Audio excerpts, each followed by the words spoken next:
So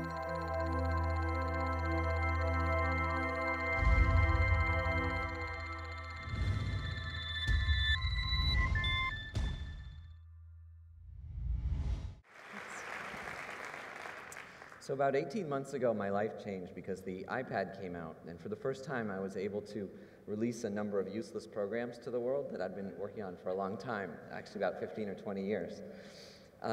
This is the first one of them I'll show you. It's an app for the iPad called Bubble Heart. And what it is an app where you draw, you just put down points with your finger, create gestures, and it creates both a visual animation and a melody. Now, I said these were useless programs, but they're as useless as a story or a song or as a movie, something like that.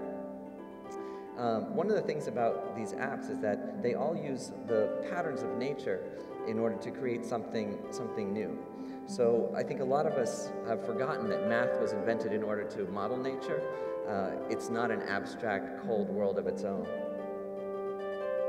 So a number of people saw these apps, and one of the most exciting opportunities of my life came about because I was invited by Björk to work with her on a new project she was creating called Biophilia. So Björk's first 6 albums were about herself and her own emotional experiences. And for her 7th album, called Biophilia, she decided to move outside of that, and the topic she chose was everything else, the entirety of the universe and all of its scales. So this is Biophilia, and there are 10 songs that correspond each to an app within this experience. So the app, when you first launch it, begins with a very familiar voice of David Attenborough. Welcome to Biophilia, the love for nature in all her manifestations, from the tiniest organism to the greatest red giant floating in the farthest realm of the universe.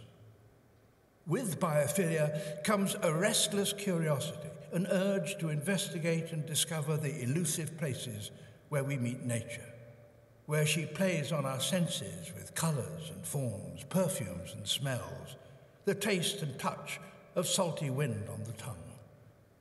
But much of nature is hidden from us, that we can neither see nor touch, like the one phenomenon that can be said to move us more than any other in our daily lives: sound. Sound, harnessed by human beings, delivered with generosity and emotion, is what we call music. So I love that. That's Björk's definition of music, is sound plus generosity. So each of these constellations within this galaxy corresponds to one of her songs. Now, there's a very strong conceptual backing for this project. Every song has an element from the natural world, musical element, and also some interactive element. So let's go into the first app, Crystalline. By the way, we worked extensively with TouchPress, who was the author of this app, also created with Luke Bartholay. So each app has within it a number of ways of looking at music. The first is a traditional score. So you'll see Björk's music that she created in the type of musical notation that we're all familiar with, the same way that Bach described music. So the song plays, and you can use this part of the app to have a kind of karaoke experience. So you can sing along with the app. You can also change it to a click track, and then if you have a piano or a violin or whatever instrument, you can play along. You can fast forward and rewind. But in fact, Björk, although she's classically trained, actually was quite frustrated with that type of notation growing up. In a lot of ways, it's a little bit too kind of formal and obscure compared to the spontaneity of music itself. So this is another way of visualizing music, which is an abstract score, one where the vertical height represents a note, and then blue circles diminishing are the vocal.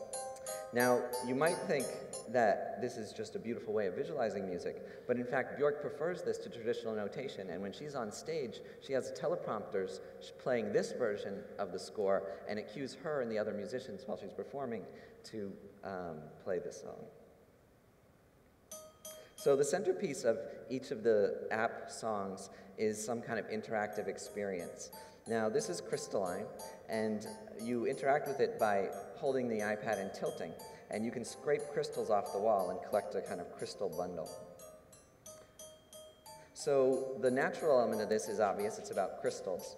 And the musicological element is about musical structure. So as you exit a tunnel and choose another one, you enter into a different part of the song. So you can create literally thousands of combinations of her song and remix it yourself. I love that line, octagon, polygon. I think it might be the first time anyone's ever rhymed those two words in a song.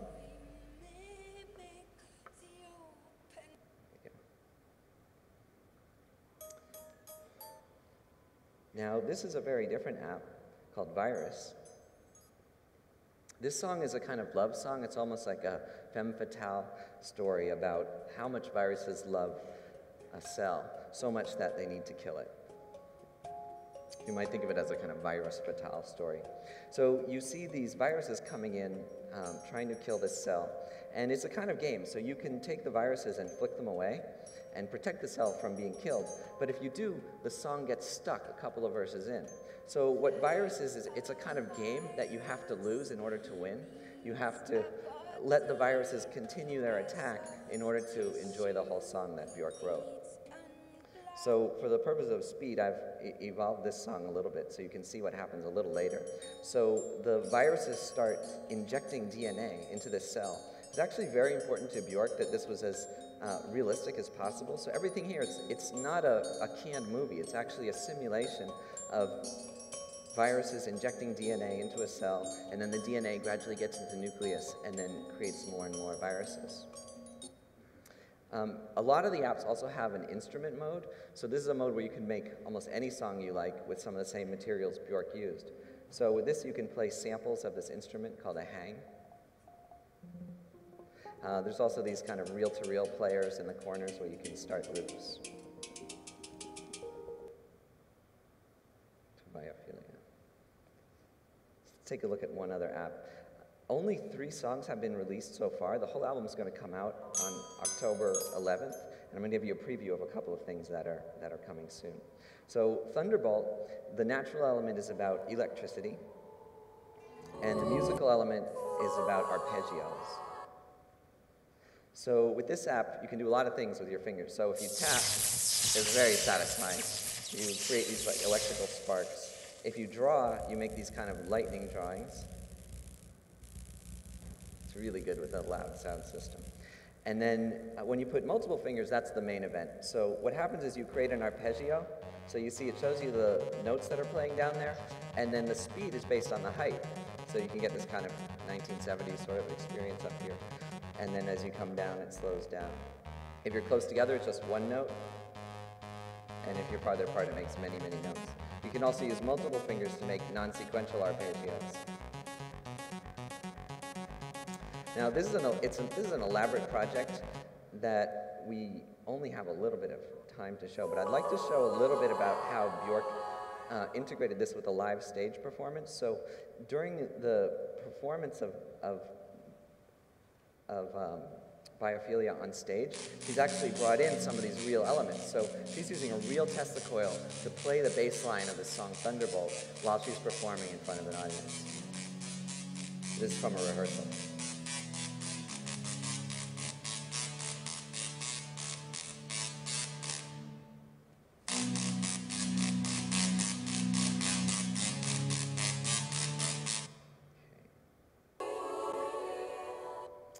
And I'd like to show another one of the apps that TouchPress is working on that's really exciting. This is an app called Holo, and this one is about DNA, and it's done in collaboration with a great scientific animator named Drew Barry. Let's go to the machine. Here we go. So what this is, it's a drum machine, and you choose these different proteins to put into the sequencer. And what you're seeing is DNA being replicated in about as accurate a manner as scientists understand it today. And so you stack up these proteins, they move along down the DNA strand, and then you see the DNA replicating. So this is extremely accurate in terms of the way that DNA moves, but it becomes this kind of gothic performance. So one important thing about this, we're here to talk about education, but I think both Björk and I really prefer not to put these kind of apps in the education category. You know, it might be a kind of a kiss of death for them to say they're actually going to teach you something. But I think sometimes, and the reason people might think that, might associate something more boring with the word education, is that sometimes education misses the wonder, the poetry, the motion of our natural world. And that's something that, the role that artists can play, I think, in creating something nobody ever imagined, combining, you know, metaphor, emotion with learning and science to make education exciting and cool. Something really nice about the iPad and the App Store and places like it is that you don't need anyone's permission in order to release an app. And if it's successful, you can make enough money to make more.